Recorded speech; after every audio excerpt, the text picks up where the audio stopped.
नमो आयर्याणं नमो अच्छायाणं नमो लोए सबिसाहूणं नमे समय साराये स्वानुभूत्या चकाशते चित स्वभावाय भावाय सर्वभावान्तरच्छिदे अनन्ते धर्मिणस्तत्त्वं पश्यन्ति प्रत्यगात्मना अनेकान्तमयी मूर्ते नित्यमेव प्रकाशिता वन्दे तु सविसिद्धे ध्रुवमचलमणुभवं गतिं पत्ते उच्छामि समय पाहु नमो सुधकेवली भणिदं ध्रुवे अचले अनुपमे गति पाए हुए सब सिद्ध को मैं वंद श्रुत केवली कथित कहूँ समय प्रावृत को यह श्री समय सार जी परमागम विराजमान है। आचार्य श्री जी कुंद कुंद स्वामी द्वारा विरचित समय सार की गाथा प्रारंभ से 5वीं गाथा तक रात्रिकालीन स्वाध्याय में हमने चर्चा की थी, जिसमें सबसे पहले ये बताया था कि आचार्य कुंद कुंद देव ने समय सार ग्रंथ की रचना जो करी है उसमें सबसे पहले नमस्कार किया तो सिद्धों को नमस्कार किया है और उन सिद्धों को अपने श्रुत ज्ञान में और जो श्रोतागण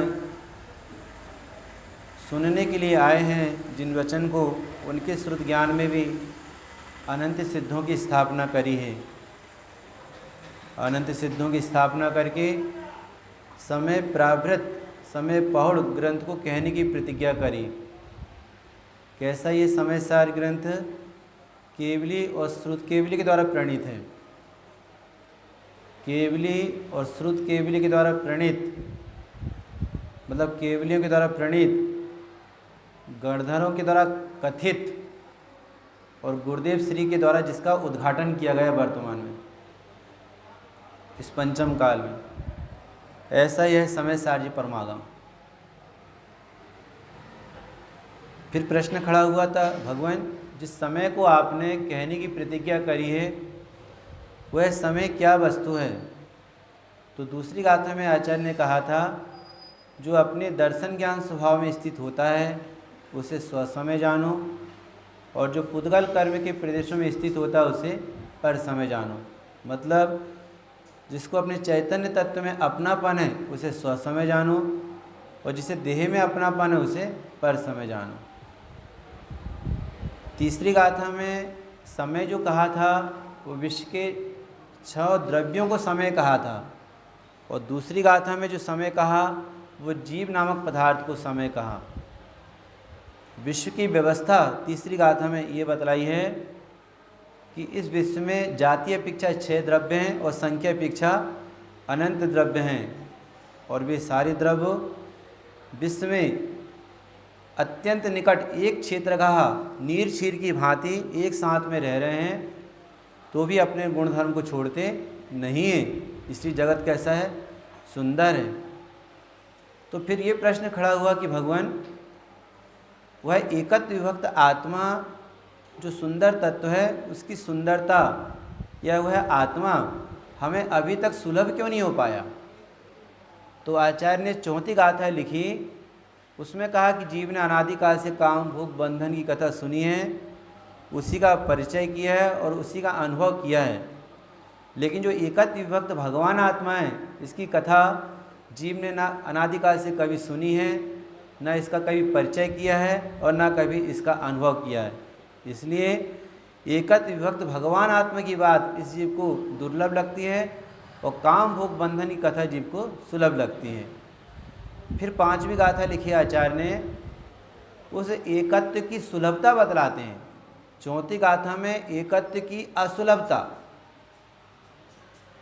कि वह आत्मा सुंदर होने के बाद भी जीव को सुलभ क्यों नहीं हो पाया, तो 4थी गाथा में हेतु दिया और 5वीं गाथा में उसकी सुलभता बतलाई कि कैसे प्राप्त होता है आत्मा। आचार्य ने कहा, हम तुम्हें उस आत्मा को दिखाएंगे जिसकी आचार्य ने प्रतिज्ञा करी है एकत्व विभक्त भगवान आत्मा को दर्शाने की। हम उस आत्मा को दिखाएंगे, लेकिन मेरे आत्मा का जो निज वैभव प्रकट हुआ है वो कैसे प्रकट हुआ है, हम उस समस्त वैभव से उस एकत्व विभक्त आत्मा को दिखाएंगे।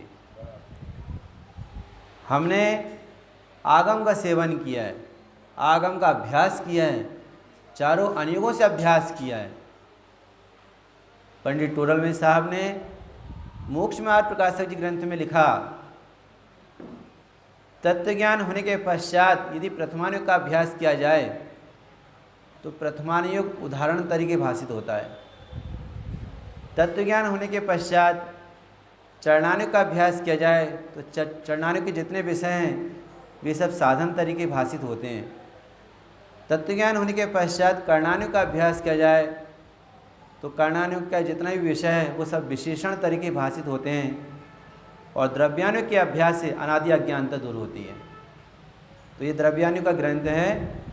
और रात्रिकालीन स्वाध्याय में हमने आपको बतलाया था कि द्रव्यानुयोग में 3 चीज़ें आती हैं, सिद्धांत, न्याय और अध्यात्म। अकेला अध्यात्म द्रव्यानुयोग का विषय नहीं है। और कोई सोचे कि अकेला अध्यात्म को समझ करके मैं मोक्ष मार्ग में आरूढ़ हो जाऊं, तो कोई जीव हो नहीं सकता। बिना युक्ति के, बिना न्याय के जीव मोक्ष मार्ग में लगेगा कैसे? मतलब वस्तु का निर्णय किए बिना वस्तु समझ में कैसे आएगी, बोलो।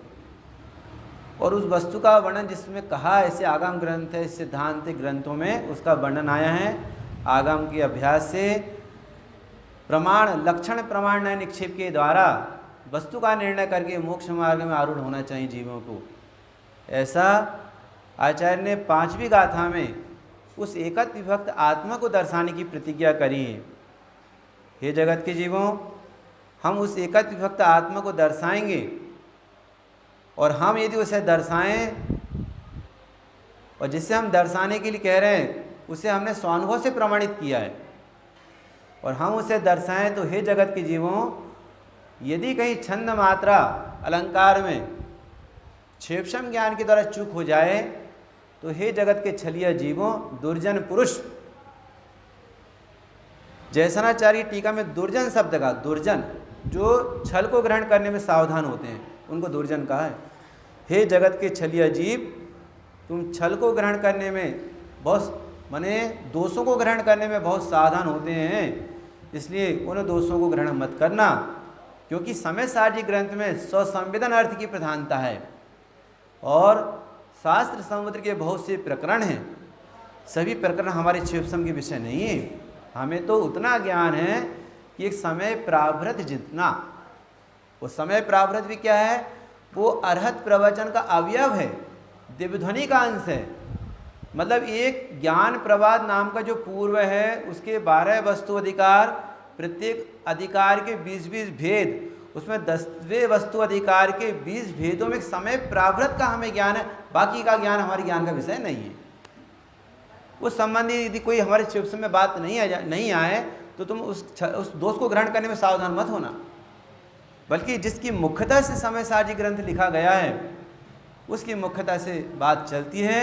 तो हमने स्वानुभव से बात प्रमाणित करी है, तुम भी स्वानुभव से प्रमाण करना, क्योंकि समय सारजी में स्वसंवेदन अर्थ की प्रधानता है।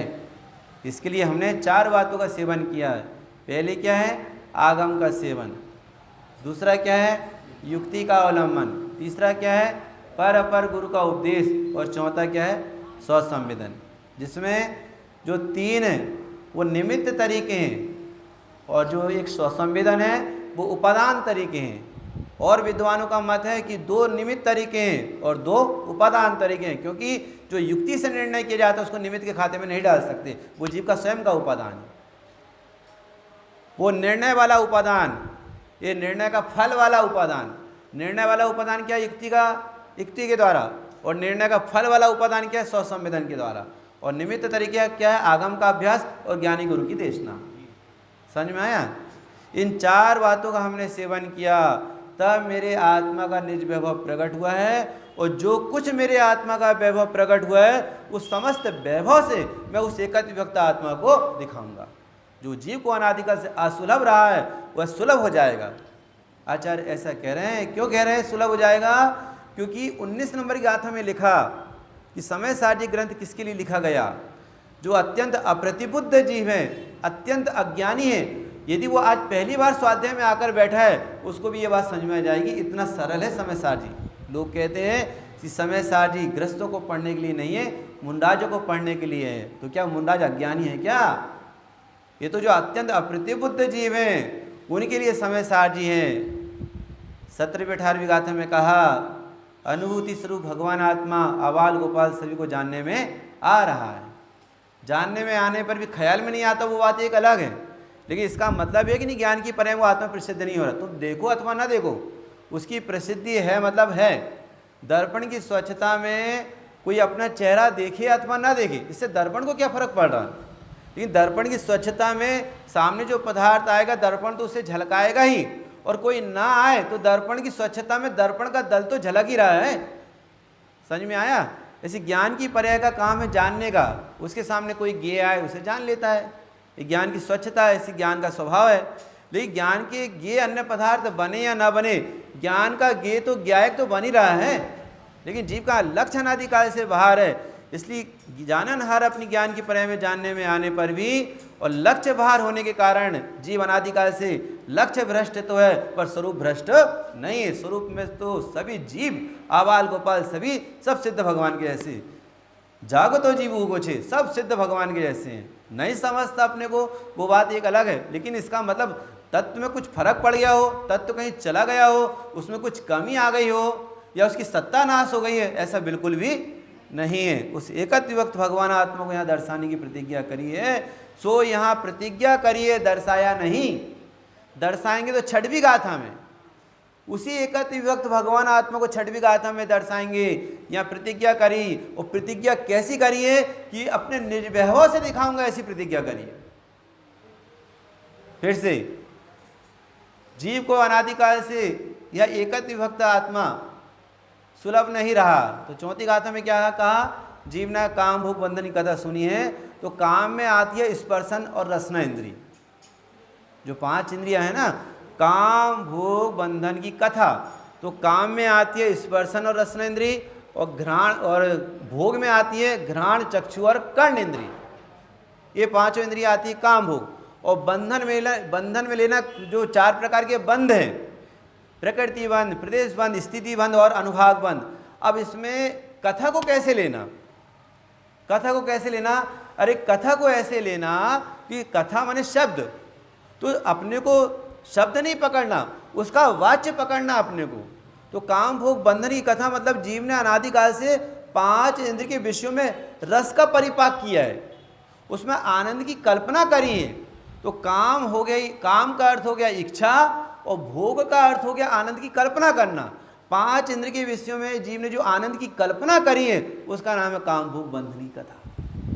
जीव ने जो उसमें सुख मान करके अपना जीवन बिताया, 5 इंद्रिय के विषयों में से जीव को जो सुख की भ्रांति होती है, इसका नाम भोग है, इसका नाम काम भोग बंधन की कथा। उसको जीव ने अनादिकाल से सुनी है। अब किसी का प्रश्न ये हो सकता है कि भाई जो एकेंद्रीय जीव है, जो जीव अनादिकाल से निगोद में रहा, उसने तो किसी कथा सुनी नहीं ना। तो हमने क्या, कथा सुनने का अर्थ शब्द से सुनना ये नहीं लेना। कथा सुनने का अर्थ मतलब उसमें 4 संज्ञाएं पाई जाती है, उसमें आहार है, भय है, मैथुन है और परिग्रह, और 4 संज्ञाएं सभी जीव को पाई जाती हैं, और सभी जीव 4 संज्ञाएं रूप प्रवर्तित होते रहते हैं। अभी अफ्रीका में जो पेड़ हैं, अफ्रीका की तरफ ऐसे पेड़ भी हैं कि उनके नीचे से व्यक्ति निकलते हैं और उनको जकड़ लेते हैं, जब तक खून ना चूस ले तब तक छोड़ते नहीं हैं उनको। पता उनमें परिग्रह की संज्ञा है कि नहीं, भय की संज्ञा है कि नहीं उनको, तब तो जकड़ लेता हो।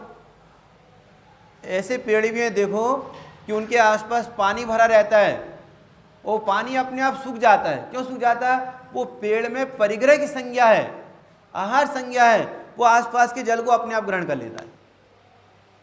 तो उसको किसने सिखाया?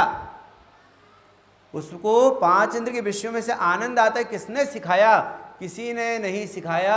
ये अभ्यास जीव का कब से है? अनादिकाल से। उसी को सुना है, उसी को परिचय किया है और उसी का अनुभव किया है। और जगत में परस्पर आचार्यत्व करने वाले भी बहुत मिल जाते हैं। 5 इंद्रिय के विषयों को कैसे भोगा जाता है बताने वाले घर घर में हैं, कदम कदम पर मिलेंगे आपको। लेकिन चैतन्य स्वरूपी भगवान आत्मा आबाल गोपाल सभी के पास है, आनंद स्वरूप है, सुख स्वरूप है। उसको जाने से आनंद और सुख प्रकट होता है। इसकी चर्चा करने वाला भाई साहब कौन है बताओ?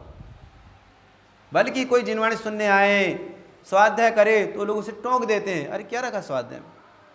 जबकि आचार्य ने 232 गाथा प्रवचन सार जी की है, उसमें कहा कि प्रत्येक जीव को आगम का व्यापार ही मुख्य व्यापार है। आगम चिट्ठा तदो जिट्ठा। अभी आपके यहाँ अभिषेक जी आए थे ना, अभिषेक जी आए थे ना छिंदबड़ा वाले, उन्हें लिया था ना आपके यहाँ प्रवचन सार जी मोक्ष मार्ग प्रज्ञापन। उसमें 232 नंबर की गाथा आई होगी, जहाँ से मोक्ष मार्ग प्रज्ञापन चालू होता है। उसमें आया आगम चिट्ठा तदो जिट्ठा, आगम का व्यापार ही मुख्य व्यापार है। और ये आगम का व्यापार हमारे मुनराज करते हैं। अरे आचार्यों ने तो ऐसा तक लिखा है, हे साधु कंठ में प्राण आने पर भी स्वाध्याय बंद नहीं करना, इतनी स्वाध्याय की मुख्यता है। समय ज्ञान चंद्रिका में कहा, देखो शास्त्र अभ्यास की महिमा। बिना शास्त्र अभ्यास के जीव वस्तु को सुनेगा तो कैसे सुनेगा, समझेगा तो कैसे समझेगा बिना आगम के अभ्यास के बिना। पंडित साहब की रचना है ना, उसमें आती है बात, इस दुख में भीषण काल में जिन देव का जब हो बिरय, तब मात समय उपकार करते शास्त्र ही आधार है। आगम का ही आधार है भी अब वर्तमान में। अब श्रुत पंचमी निकली, कैसा प्रसंग बतलाओ, दर्शनाचार्य को कैसा विकल्प आया। अरे केवल ज्ञान रूपी सूर्य अस्त हो गया है, अब आगे क्या होगा। क्यों ना ये जिनवाणी लिपिबद्ध हो जाए, कोई ऐसे मुंडाज मिल जाएं कि जिनवाणी हमारे पास जो निधि है वह निधि लिपिबद्ध हो जाए और हम नहीं भी रहें तो जीव इन आगम ग्रंथों का अभ्यास करके अपने आत्महित को प्रशस्त करते रहेंगे। बताओ आचार्य धर्षण स्वामी को कितनी करुणा उत्पन्न नहीं हुई होगी। और आज वो ग्रंथ आगम शैली का ग्रंथ दर्शनाचार्य के द्वारा आचार्य पुष्पदंत भूतबली स्वामी को ज्ञान की मुख्यता से, उसके बाद फिर पश्चात आचार्य कुंद देव को विकल्प आ गया कि ज्ञान प्रधान शैली से आगम ग्रंथ तो लिखाए गए हैं, लेकिन जीव को जब तक मोक्ष मार्ग आगे नहीं होएगा, जीव निर्वाण की प्राप्ति कैसे करेगा। और मोक्ष मार्ग की मुख्यता से प्ररूपना आध्यात्मिक ग्रंथों में होती है, इसलिए आध्यात्मिक ग्रंथ लिखना चाहिए, आगम ग्रंथ तो लिखा गए। बोलो। तो आचार्य कुंद देव ने इस समय सार जी के आध्यात्मिक ग्रंथ लिखे। इसके पश्चात आचार्य समंत्रभद्र स्वामी हुए हैं। उन्होंने देखा कि अरे केवल ज्ञान रूपी सूर्य अस्त हो चुका है और अंग और पूर्व के धारी अब मिलते नहीं हैं, अनेक प्रकार के मत तैयार होने लगे हैं और वो अपने आप को सर्वज्ञ कहने लगे हैं। तो क्यों ना न्याय के ग्रंथ लिखा जाए और अन्न मत का खंडन हो और जिन मत का मंडन हो। उनके परवर्ती आचार्यों ने आचार्य विद्यानंद स्वामी, आचार्य अकलंक देव हैं, तो फिर तो भवन पे भवन तैयार करते गए। नींव तो खोदी आचार्य समंत्रभद्र ने और उस पर महल तैयार करने वाले कोई हैं तो आचार्य विद्यानंद स्वामी हैं, उस पर महल तैयार करने वाले कोई है तो आचार्य अकलंक देव हैं। और उन्हीं के कारण आज जैन शासन इतना सुरक्षित है। मेरे आत्मा का जो निज वैभव प्रकट हुआ है उसके लिए हमने आगम का सेवन किया। आगम का अभ्यास करो, ऐसा नहीं कि जब विद्वान आते हैं तब सुनो। हमने तो सुना है कि आपके खनिधान में बहुत सारे शास्त्री हैं। जयपुर गए थे, पता भी है कि भैया बहुत ज़्यादा शास्त्री खनिधान में। तो आप सब मिला देना कौन कौन शास्त्री। मैं तो पहली बार आया हूँ, समझा आपने। मैं भी मिलना चाहता हूँ और क्या, क्योंकि जैन शासन की ध्वजा तो उन्हीं के हाथ में। 5-5 साल 7-7 साल सीख करके आए वहाँ से। 18 घंटे पढ़ना पड़ता है उनको, तब शास्त्री बनते हैं एक शास्त्री। मेरे को तो मिलना है उनसे कौन कौन शास्त्री, मतलब यहाँ पर ऐसा। समझ में आया? मतलब मिलना मतलब चर्चा ही करनी है, ऐसा कुछ नहीं है। और क्या, मेरा परिचय भी हो जाएगा ना उनसे, जी कह रहा हूँ, मतलब ऐसा। समझ में आया? तो 4 बातों का सेवन किया है, आगम का सेवन और युक्ति का अवलंबन। युक्ति माने प्रमाण और न्याय के द्वारा। तो आचार्य ने शब्द लगाया अति निस्तुष निर्वाद युक्ति के द्वारा मेरे आत्मा के निज वैभव का जन्म हुआ है। वो अति निस्तुष निर्वाद युक्ति कैसी है कि समस्त जो एकांत ग्रहित अन्यवादी हैं उनके मत का निराकरण करने के लिए अति निस्तुष निर्वाद युक्ति के द्वारा मेरे आत्मा के निज वैभव का जन्म हुआ है। और चौथा पॉइंट क्या है? स्वसंवेदन। कैसा स्वसंवेदन?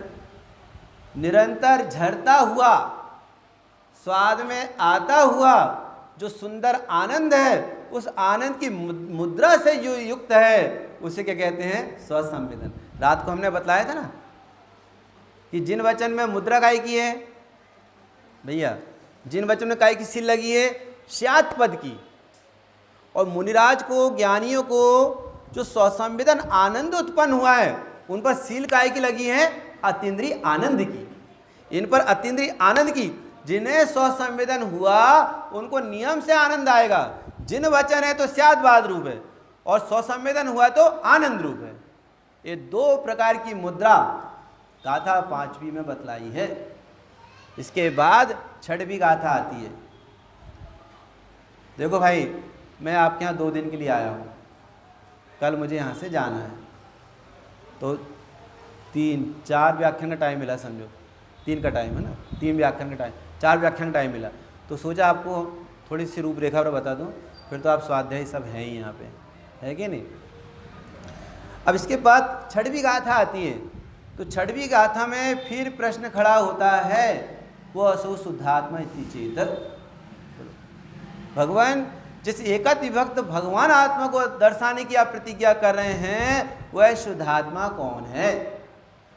जब गुरुदेव श्री के 19वीं बार प्रवचन हुए मलाड में, बॉम्बे में, तो गुरुदेव ने अकेले इस प्रश्न पर, को असौ शुद्धात्मा इति चेत, यह शुद्धात्मा कौन है, अकेला गुरुदेव ने मलाड में 50 मिनट इसी प्रश्न पर चर्चा करी।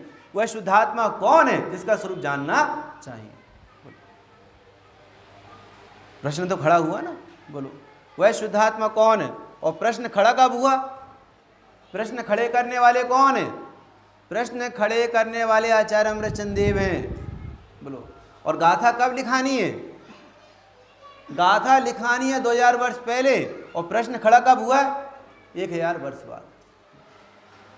इसका मतलब है कि इसके पश्चात बीच में अन्य आचार्यों के हाथ में ग्रंथ नहीं आया। 1000 वर्ष बाद आचार्य अमृतचंद देव के हाथ में ग्रंथ आया। और जब उन्होंने समय सारी गाथाएं पढ़ी तो उन्हें प्रश्न खड़ा हुआ, प्रभु वह शुद्धात्मा कौन है जिसका स्वरूप जानना चाहिए? को असौ शुद्धात्मा आत्म इति चेत, ऐसा शुद्धात्मा कौन है?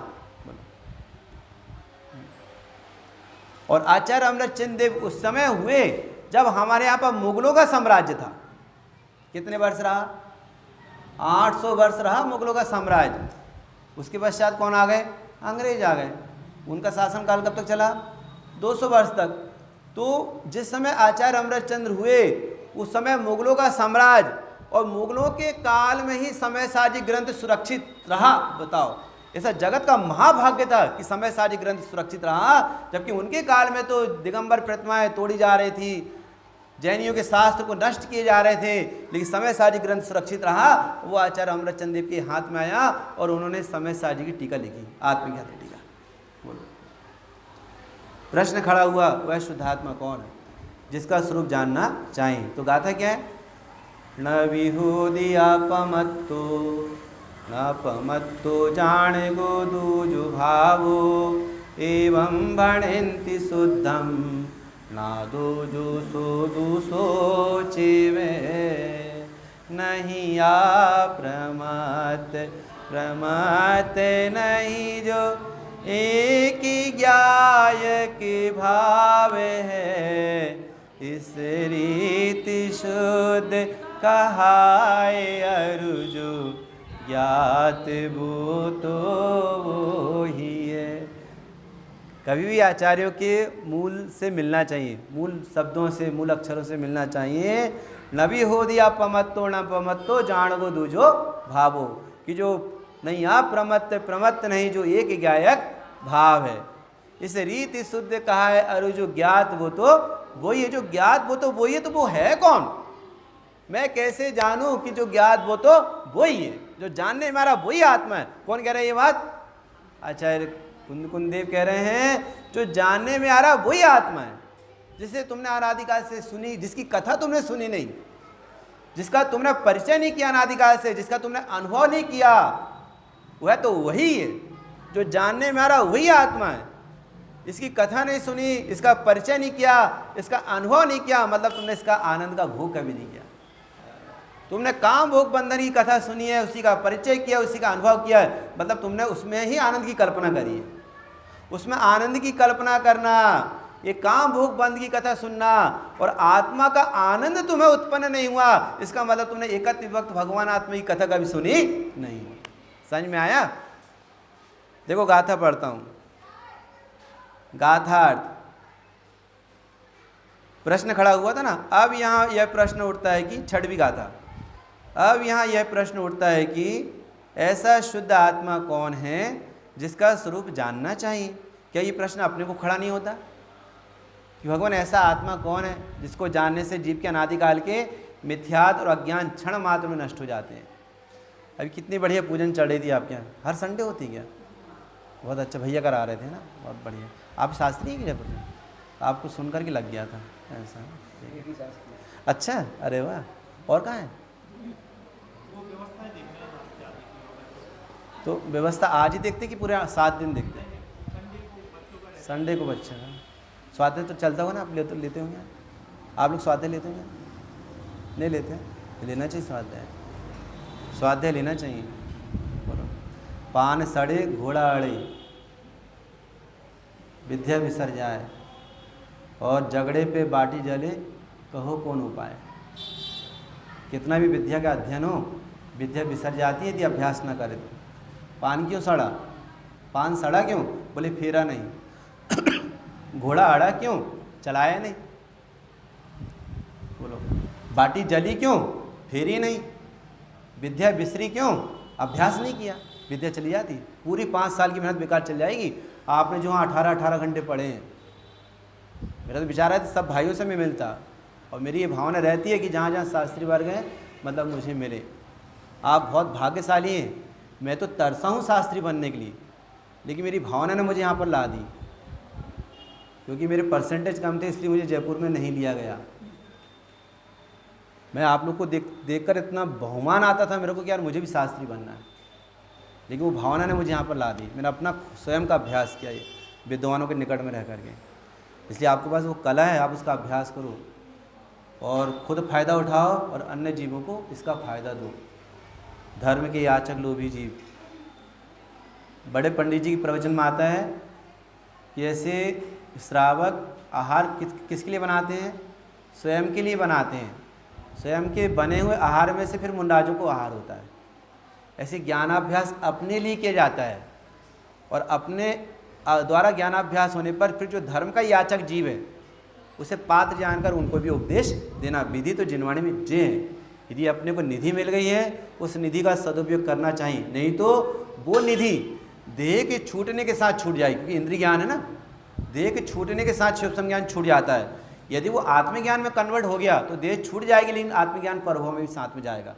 इसलिए हमने बताया ना कि आचार्य ने कहा, श्लोक तो मुझे याद नहीं है, वो वीर सागर जी भाष्य में डाला था। वीर सागर जी भाष्य में डाला था कि हे साधु, कंठ में प्राण आने पर भी स्वाध्याय बंद नहीं करना। अरे मैं मर गया, मरने वाला हूँ, तो भी स्वाध्याय चालू रखो। ऐसा है, कंठ में प्राण आने पर भी स्वाध्याय बंद नहीं करना, अध्ययन बंद नहीं करना। इतना महिमा जिनवाणी में बतलाई स्वाध्याय की, पता है आपको? स्वाध्याय परम तप है। इसकी चर्चा कहाँ पर आई? जो पढ़ते ना अपन पर्युषण पर्व में, स्वाध्याय परम तप कहाँ से लिया गया है? स्वाध्याय परम तप बोलो। हाँ, स्वाध्याय परम तप है, ये जो लिया गया ना, ये हरिवंश पुराण से लिया गया। हरिवंश पुराण का जो पहला सर्ग है, पहले सर्ग का 69 नंबर का सूत्र, स्वाध्याय परम तप कैसा है? अज्ञान वैरी का निवारण करने के लिए स्वाध्याय ही परम तप है। जैसे मैं आपसे कहूँ, क्या आप अपने घर में अज्ञान के शत्रु को रखना पसंद करोगे? बोलो, आप अपने घर में अज्ञान के शत्रु को रखना पसंद करोगे? बोले पंडित जी कौन रखेगा शत्रु को? अब पहले सुनो तो भाई, हमने शत्रु किसका कहा है? अज्ञान का शत्रु कहा है, अज्ञान का बैरी कहा है। तो अज्ञान का शत्रु और अज्ञान का बैरी कौन होता है? सम्यक ज्ञान होता है, या नहीं? सम्यक ज्ञान होता है, और वह सम्यक ज्ञान का नाम ही स्वाध्याय है, और वह स्वाध्याय ही परम तप है। आप पहले सर्ग का 69 नंबर सूत्र पढ़ना, हरिवंश पुराण का, वहाँ से सूत्र लिया गया है कि स्वाध्याय परम तप है। समझ में आया? क्या कहते हैं आचार्य? नहीं प्रमत नहीं जो एक ज्ञाय के भाव है, इस रीति शुद्ध कहाए अरु जो ज्ञात वो तो ही है।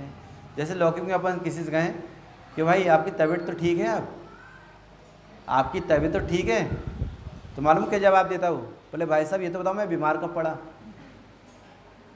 मैं बीमार कब पड़ा, आप मेरी तबीयत के बारे में पूछ रहे हो। तो आचार्य कहते हैं नहीं, आप प्रमत्त नहीं जो एक ज्ञायक भाव है। बोलो, आचार्य कहते हैं जो जैसे लौकिक में कोई जीव कभी बीमार ही नहीं पड़ा और उससे पूछा जाए कि तुम्हारी तबीयत कैसी है, स्वस्थ तो हो ना? बोले भाई साहब मैं बीमार कब पड़ा हूँ। ऐसे आचार्य कह रहे जो प्रमत्त दशा रूप कभी नहीं हुआ, वो अप्रमत्त दशा रूप होता, ये बात रही कहाँ पे? जो मिथ्यात अज्ञान कसाय भाव रूप कभी नहीं हुआ, तो कसाय के अभाव होकर के, मिथ्यात अज्ञान का अभाव होकर के वो वीतराग प्रणति रूप प्रकट होता, ये बात रही कहाँ से? वो तो ज्ञात, वो तो वही है। नहीं आप प्रमत्त नहीं जो एक ज्ञायक भाव है। अभी टीका की बात तो क्या करें, अभी गाथा पे ही डिस्कस कर लें। गाथा में क्या कहा? जो एक ज्ञायक भाव है, ज्ञायक एक भाव है, और विश्व की प्रत्येक वस्तु अपने स्वचतुष्टय में रहती है। स्वचतुष्टय क्या है वस्तु का? उसका स्वद्रव्य, उसका स्वच्छेद, उसका स्वकाल, उसका स्वभाव, ये उसका स्वचतुष्टय है। बोलो, और आचार्य क्या कहते हैं? ज्ञायक एक भाव है। तो उन्होंने द्रव्य को नहीं पकड़ा, उन्होंने क्षेत्र को नहीं पकड़ा, उन्होंने काल को नहीं पकड़ा, उन्होंने पकड़ा है तो भाव को पकड़ा है। ज्ञायक एक भाव है। आपको ये भी बता देता हूं चतुष्टय कहाँ कहाँ घटता है।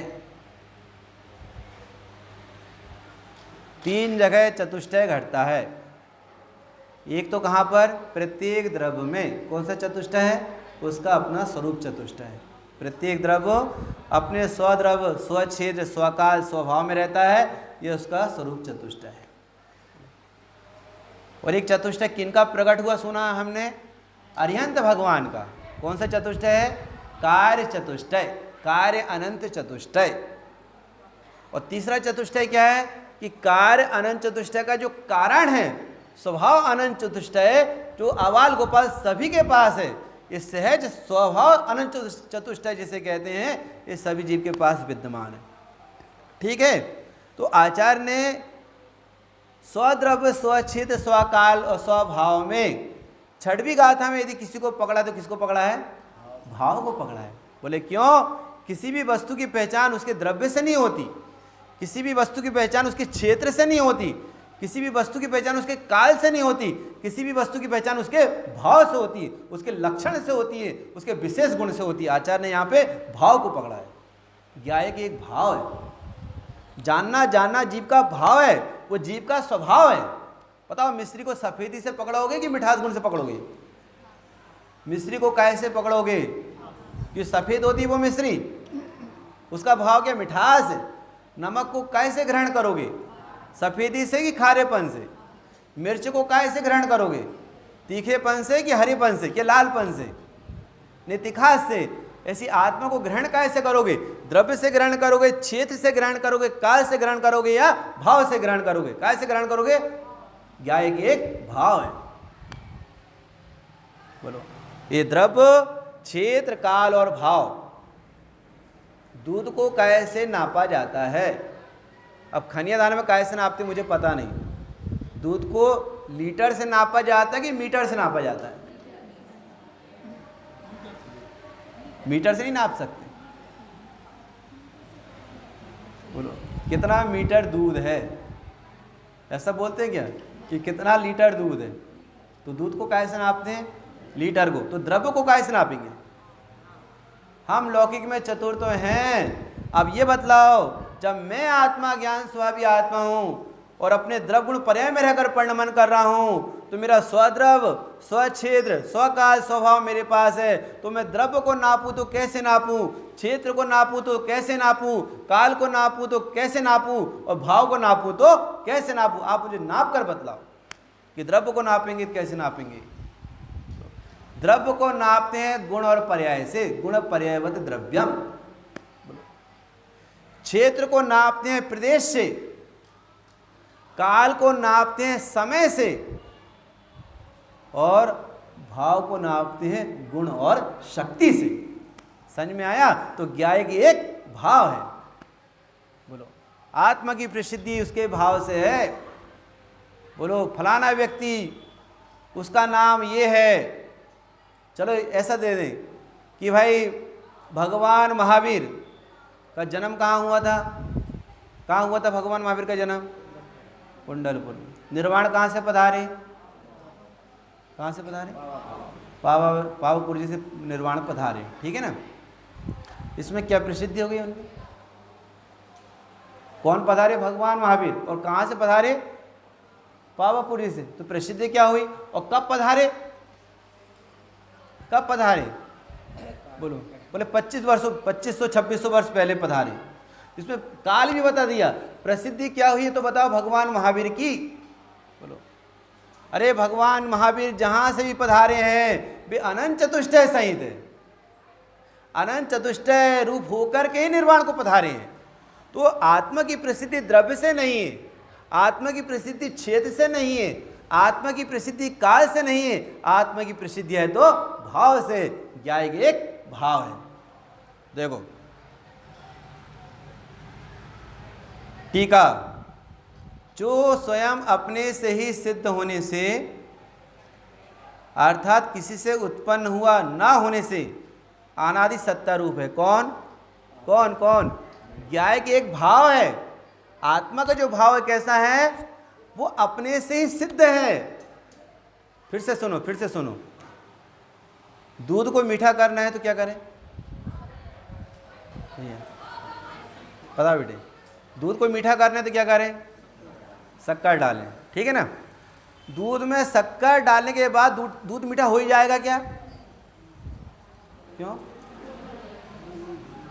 बहन क्या कह रही है? बोले भैया दूध में शक्कर डालने के बाद, यद्यपि दूध शक्कर से ही मीठा होगा, लेकिन शक्कर डालने के बाद भी दूध मीठा हो जाए कोई जरूरी नहीं। बोले क्यों? क्योंकि घोलना पड़ेगा। ठीक है, दूध को मीठा करने के लिए शक्कर चाहिए, पर शक्कर को मीठी करने के लिए क्या चाहिए? लिखा ना, जो स्वयं अपने से ही सिद्ध है। शक्कर मिठास में है, वो स्वयं अपने से ही सिद्ध है। आत्मा स्वभाव से ही सिद्ध है। वर्तमान पर्याय को सुखी होना है तो स्वभाव का आश्रय करे। न्याय पकड़ में दूध को मीठा करना है तो शक्कर चाहिए, और शक्कर को घोलना। पर्याय में दुख है, दुखों को दूर करना है और सुख की प्राप्ति करना है तो स्वभाव का आश्रय चाहिए। स्वभाव के आश्रय के लिए तत्व का निर्णय होना चाहिए। शक्कर को घोलना चाहिए, माने तत्व का निर्णय करना चाहिए, माने युक्ति का अवलंबन लेना चाहिए, तब मेरे आत्मा के निज वैभव का जन्म होता है। ज्ञाय के एक भाव है। कैसा हुआ है भाव? जो स्वयं अपने से ही सिद्ध होने से, अर्थात किसी से उत्पन्न हुआ ना होने से अनादि सत्ता रूप है। बोलो, रात्रिकालीन स्वाध्याय में आया था ये समय सारणी ग्रंथ कब का है? किसने लिखा? समय सार जी ग्रंथ के रचनाकर्ता कौन है, ग्रंथकर्ता कौन? बोले आचार्य कुंद। चलो अरिहंत भगवान इसके करता हैं, अरिहंत का जो परमागम है, पता कौन से अरिहंत ने?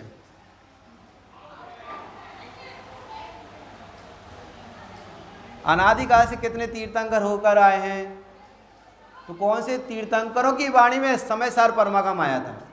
ये अरहत प्रवचन का अवयव है ना, समय प्रावृत। समय प्रावृत क्या है? समय प्रावृत जो है, जो 11 अंग 14 पूर्व होते हैं ना, उसमें जो ज्ञान प्रवाद नाम का पूर्व, 5वां पूर्व, उस ज्ञान प्रवाद नाम के पूर्व में 12 वस्तु अधिकार है। कितने अधिकार हैं? 12 वस्तु अधिकार है।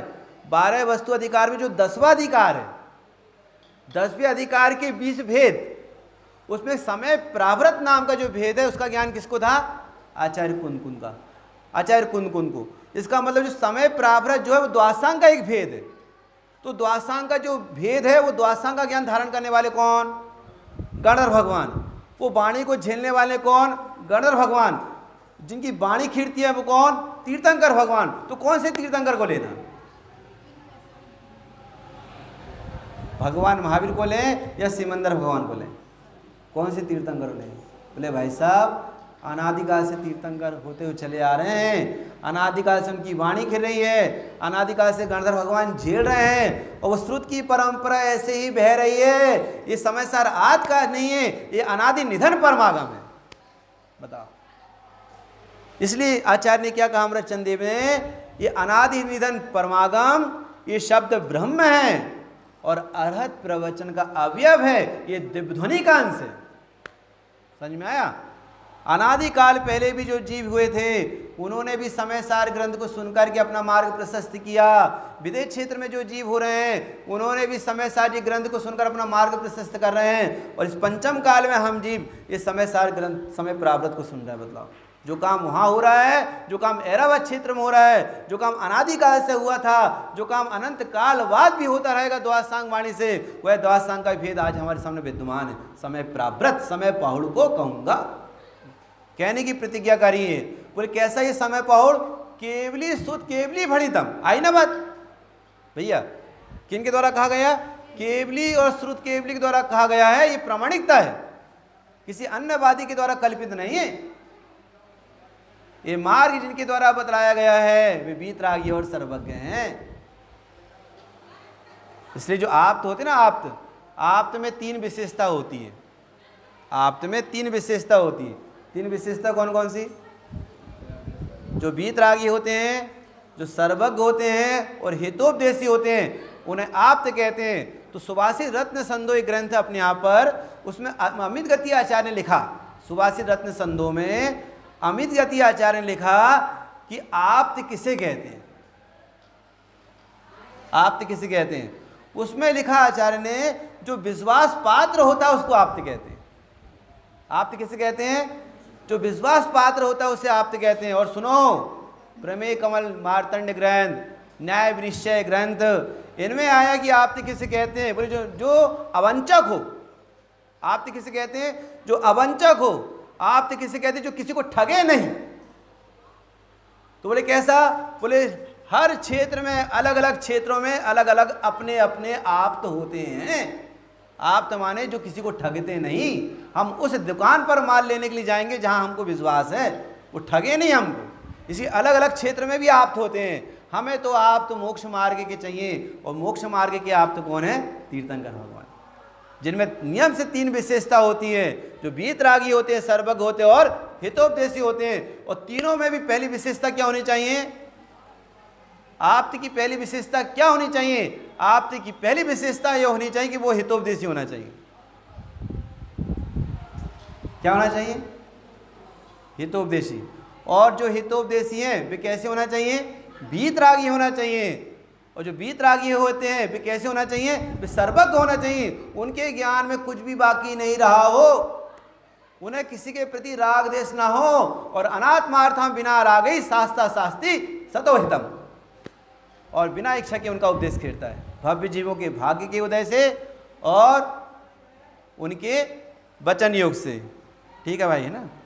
बस तुम 9:45 लेते क्या? है ना, 2 मिनट कहकर पूरा करता हूँ।